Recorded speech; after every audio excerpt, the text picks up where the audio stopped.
ভালোবাসায় সিক্ত হচ্ছি, সেটা আমাকে ভীষণ আনন্দিত করছে। আমি যা চেয়েছিলাম আমার মনে হয়েছে যে আমার সেই গোলটা অ্যাচিভ আমি করতে পেরেছি। আমি চেয়েছিলাম মানুষের উপর ইম্প্যাক্টফুল কিছু করতে, যেই গল্পটা মানুষ মনে রাখবে, যে ক্যারেক্টারটা মানুষ মনে রাখবে, এরকম কিছু চরিত্র আসলে আমার করে যাওয়ার ইচ্ছা আমৃত্যু। তো লীনা সেই রকম একটা চরিত্র হয়ে উঠতে পেরেছে দর্শকের কাছে, এই জন্য আমি সবার কাছে কৃতজ্ঞ এবং সানি সারোয়ার ভাইয়ের কাছে আসলে সবচাইতে বেশি কৃতজ্ঞ যে আমাকে এই চরিত্রটা নিয়ে বিশ্বাস করেছে। দর্শকরা তো আসলে ভীষণ ভালো রিভিউ দিচ্ছে, আপনারা সবাই জানেন রিভিউগুলো আপনারাই নিচ্ছেন। আমাদের টিম থেকে আসলে রিভিউ নিয়ে কেউ আপলোড করার মতোও নাই। সো আমাদের নিজেদের মোবাইল ফোন থেকে আমি ফোন দিয়ে রিপন ভাই আমাকে হেল্প করছেন, রৌনক রিপন ভাই, যে ভিডিওগুলো করছে এবং সেগুলো আমি আমার জায়গা থেকে আপলোড দিচ্ছি। কেউ যে আসলে আমাদের টিমের হয়ে মানে রিভিউগুলো নিবে সেই রকম একটা লোকও নাই। সো সব রিভিউ আপনারা নিচ্ছেন, আপনারা ভালো বলতে পারবেন যে দর্শক আসলে কি বলছে।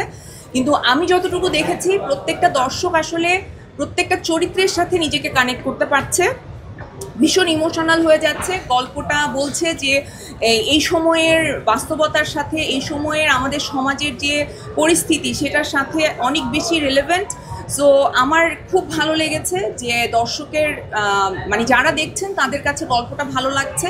এখানে নারী দর্শক অনেক, এখানে যারা পুরুষ আছেন দেখছেন তারাও অনেক অ্যাপ্রিসিয়েট করছেন, কারণ আমাদের এই সমাজ ব্যবস্থায় আসলে সবাই যে অমানুষ হয়ে বেড়ে উঠেছে এরকম তো না, কিছু মানুষও তো হয়েছে।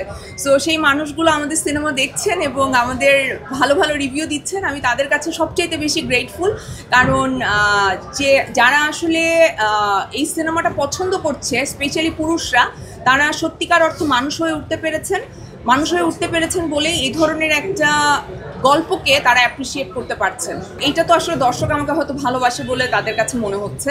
কিন্তু একটা কাজ, একটা সিনেমা কখনো একা করা যায় না বা একা টেনে নেওয়া যায় না। এটার পেছনে অসংখ্য মানুষের অনেক শ্রম থাকে এবং আমার টিমের যারা ছিল তারা প্রত্যেকে অসম্ভবভাবে পরিশ্রম করেছে। এবং স্পেশালি আমি আসলে ধন্যবাদ দিতে চাই সানি সারোয়ার ভাইকে এবং আমার কো অ্যাক্টরদেরকে, কারণ তারা এত ভালো অভিনেত্রী, আর তার চাইতে বড় কথা এত ভালো মানুষ, যে তাদের সাথে কাজ করার পর আমার এই মানে প্রমোশনের সময় বা ছবি যখন চলছে হলে, তখন আমাদের মধ্যে যে একটা বন্ডিং তৈরি হয়েছে, এটা আমি সারা জীবন মনে রাখবো। মানে হয়তো আমি জানি না যে সারা জীবন তাদের সাথে আমার আর কতবার কথা হবে, কিন্তু এই সময়টা আমি সারা জীবন মনে রাখবো, বিকজ আমাদের ভিতরে এত সুন্দর একটা বন্ডিং ক্রিয়েট হচ্ছে। এরকম সিনেমাও যে হতে পারে, এটাই সানি ভাইয়ের কাছে আমি গ্রেটফুল যে এরকম সিনেমাও যে হতে পারে। এটা আমি অনেক বছর ধরে বলে যাচ্ছিলাম, যেটা আমি রেহানা যখন করেছি তখনও এটাই আমার উদ্দেশ্য ছিল, যে আমাদের সোসাইটিকে এমন কিছু দেয়া চলচ্চিত্রের মাধ্যমে যেটা হয়তো সোসাইটি দেখে অভ্যস্ত না।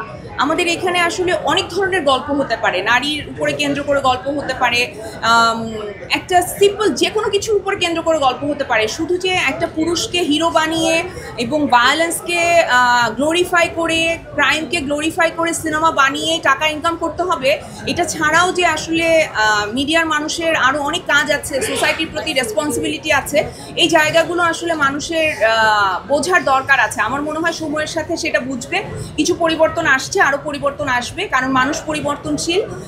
আমি আজকে যে বাঁধনটা হয়েছি সেটা তো আর একদিনে হই নাই যে একদম জন্মেছি এইভাবে যে আমি এরকম চিন্তা করব, এরকম না। আমারও নিশ্চয়ই অনেক ভুল ছিল, অনেক ভুল ধারণা নিয়ে আমি হয়তো বেড়ে উঠেছিলাম, কিন্তু আমি সময়ের সাথে নিজেকে পরিবর্তন করেছি। সো পরিবর্তন কিন্তু মানুষ চাইলেই নিজেকে করতে পারে। আর আমি আশা করব যে আমাদের মিডিয়ায় যারা প্রোগ্রেসিভ আছেন তারা ডেফিনেটলি এই ব্যাপারটা নিয়ে একটু চিন্তা করবেন। ওয়ালটন আবারও মিলিনিয়ার অফারে ওয়ালটন ফ্রিজ কিনে আপনিও হয়ে যেতে পারেন মিলিয়নিয়ার। মিলিনিয়ার ছড়াছড়ি দেশ জুড়ে, এটা শুধু ওয়ালটনই পারে।